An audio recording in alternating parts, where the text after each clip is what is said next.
Salut et bienvenue sur Stats and ML pour tous.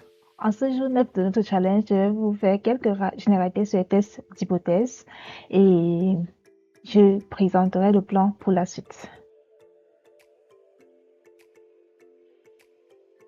Les tests d'hypothèses sont très utiles en statistique parce qu'ils permettent de prendre des décisions en fonction de ce qui a été observé sur l'échantillon. Et vu que l'on n'a pas des données sur toute la population, il est assez important de suivre une procédure pour prendre ces décisions. Et les tests d'hypothèses, historiquement, ont été créés ou bien ont été développés pour la première fois dans la première moitié du XXe siècle par un mathématicien anglais, Egon Pearson, fils de Carl Pearson, et un mathématicien d'origine polonaise, Jerzy Neyman. Comme définition, on peut donner au test d'hypothèse, c'est quoi? C'est que le test d'hypothèse est une procédure statistique qui permet de faire un choix entre deux hypothèses relatives à la valeur d'un paramètre de la population en se basant sur les données d'un échantillon aléatoire prélevé dans cette population. Il existe deux classes de tests, les tests paramétriques et les tests non paramétriques.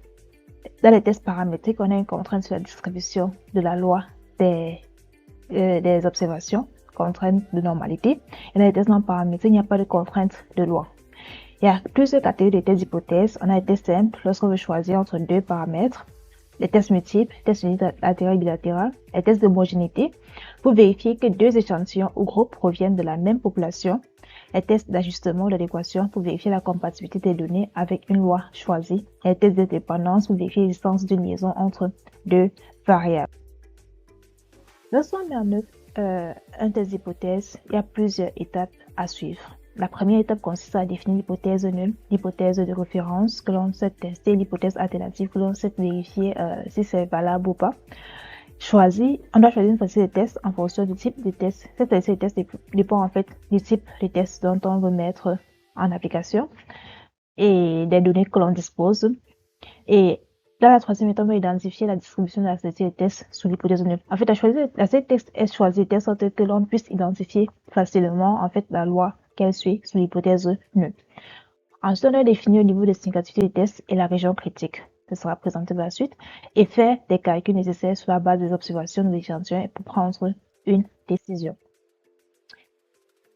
Les tests d'hypothèse reposent, comme on l'a dit, sur une hypothèse que l'on souhaite contrôler, vérifier si on rejette ou pas cette hypothèse nulle notée à 0. Une hypothèse alternative acceptable doit être définie. L'erreur de première espèce et de deuxième espèce. Et donc, sur les tests d'hypothèse, on a deux hypothèses qu'on souhaite vérifier. L'hypothèse nulle et l'hypothèse alternative. Et pour cela, on a donc 4 possibilités de résultats qui sont possibles, dont 2 seulement sont justes. Par exemple, lorsqu'on met en œuvre un test d'hypothèse, l'objectif c'est de rejeter ou bien de ne pas rejeter l'hypothèse nulle. Le fait de rejeter l'hypothèse nulle consiste à, entre guillemets, dire qu'il y a assez d'évidence dans les données pour conclure que l'hypothèse qu'on avait fournie avec H1 était valable. Ou bien ne pas rejeter l'hypothèse nulle, c'est-à-dire qu'il y a assez d'évidence dans les données pour dire que l'hypothèse nulle est valable. Donc, la décision c'est soit rejeter l'hypothèse nulle ou ne pas la rejeter. Donc, on peut rejeter l'hypothèse nulle alors qu'en fait, elle était vraie. Là, c'est l'erreur de première espèce. Et le risque de première espèce, en fait, c'est la probabilité de rejeter l'hypothèse nulle alors qu'en fait, elle est vraie. Et la deuxième erreur qu'on peut faire, c'est de ne pas rejeter l'hypothèse nulle alors qu'en fait, elle est fausse. Là, c'est ce qu'on appelle l'erreur de seconde espèce. Et le risque de seconde espèce, c'est la probabilité de ne pas rejeter l'hypothèse nulle alors qu'en fait, elle est fausse. Et en général, lorsque le risque de première espèce augmente, le risque de seconde espèce diminue. Et lorsque le risque de première espèce diminue, le risque de seconde espèce augmente. Ce qui fait qu'il est difficile de contrôler ces deux risques. Et ce qu'on choisit généralement comme la plus risquée, c'est le fait de rejeter l'hypothèse nulle alors qu'en fait elle est vraie. Parce que l'hypothèse nulle, comme on l'a dit, c'est une hypothèse en fait statistique qui est dont on a l'habitude de voir, c'est une hypothèse de référence. Donc, le fait de la rejeter alors qu'en réalité elle est vraie, elle est un peu très grave que de ne pas la rejeter alors qu'en fait elle était fausse. Donc, l'erreur de première espèce, c'est le fait de rejeter l'hypothèse nulle alors qu'en fait elle est vraie. Et le risque de première espèce, c'est la probabilité de rejeter l'hypothèse nulle alors qu'en fait elle est vraie. Et l'erreur de seconde espèce, c'est le fait de ne pas rejeter l'hypothèse nulle alors qu'elle est fausse. Le risque de seconde espèce, c'est la probabilité de ne pas rejeter l'hypothèse nulle alors qu'en fait, elle est fausse. La notion de statistique de test, en fait, la statistique est une fonction de variables aléatoires représentant l'échantillon. Donc, il faut toujours garder à l'esprit, c'est que la statistique, c'est une fonction de variables aléatoires représentant l'échantillon. Et la statistique aussi, ce que j'ajouterais, c'est que la statistique est choisie en fonction de ce qu'on veut tester, du type de test, du type de test qu'on a à disposition, de la catégorie de tests que l'on veut faire, et aussi et surtout des données que l'on a à disposition. Et la série de tests est choisie de telle sorte que l'on puisse inférer ou savoir la loi qu'elle peut suivre. Donc, on peut imaginer une loi qu'elle peut suivre. Et la valeur de la statistique de test qui est obtenue pour un échantillon permet de conclure suivant le seuil de significativité. Le niveau de significativité d'un test, c'est la p-valeur, seuil de significativité. C'est la probabilité que la valeur de la statistique de test se trouve dans la région critique. La p-value mesure l'absence de soutien ou l'absence de soutien fourni par l'échantillon à l'hypothèse nulle. La p-value permet de savoir si est-ce que ce qu'on a observé dans notre échantillon soutient l'hypothèse nulle ou bien ne soutient pas l'hypothèse nulle. Et c'est vraisemblable ce qu'on a collecté, de notre échantillon pour dire que l'hypothèse nulle est vraie. C'est ça le niveau de significativité d'un test, la p-value. Le seuil de significativité d'un test, c'est en fait l'erreur de première espèce, le risque de première espèce. C'est plutôt risque de première espèce là. Là, c'est plutôt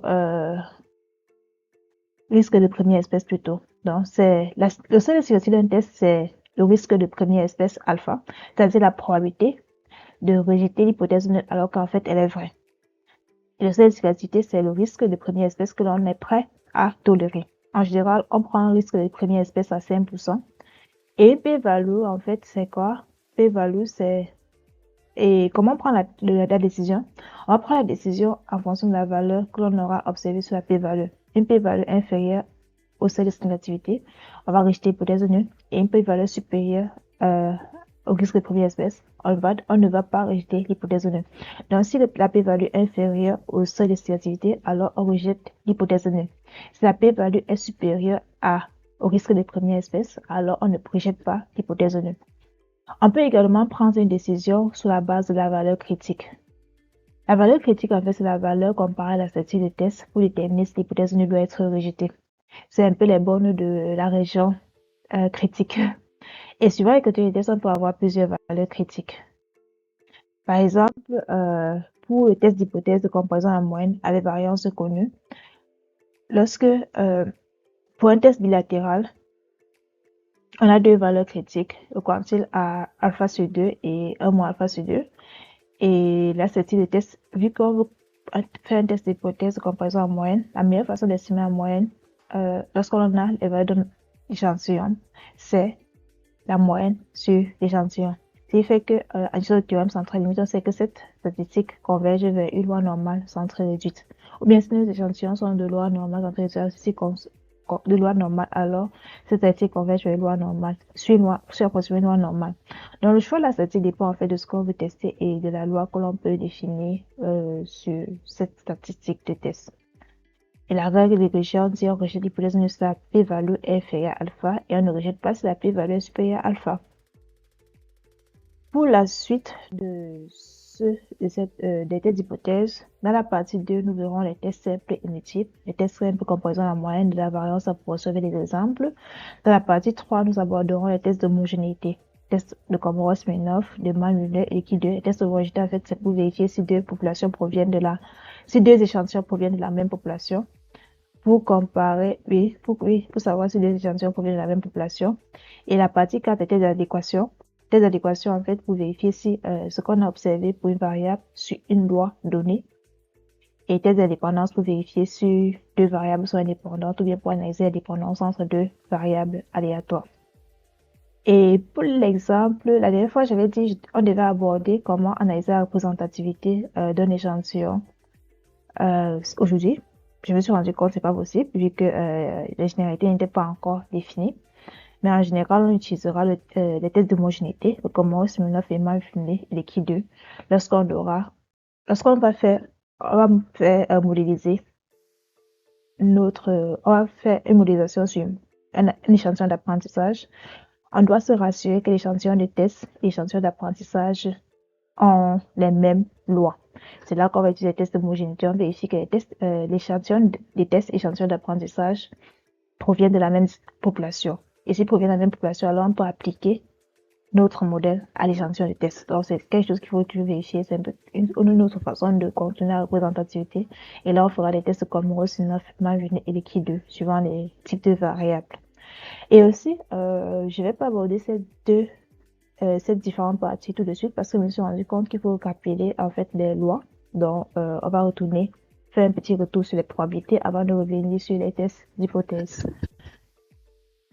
Si tu as des commentaires ou des questions ou des remarques, n'oublie pas de me le dire en commentaire et n'oublie pas de liker et de t'abonner si c'est ta toute première fois. Et n'oublie surtout pas de liker et au revoir.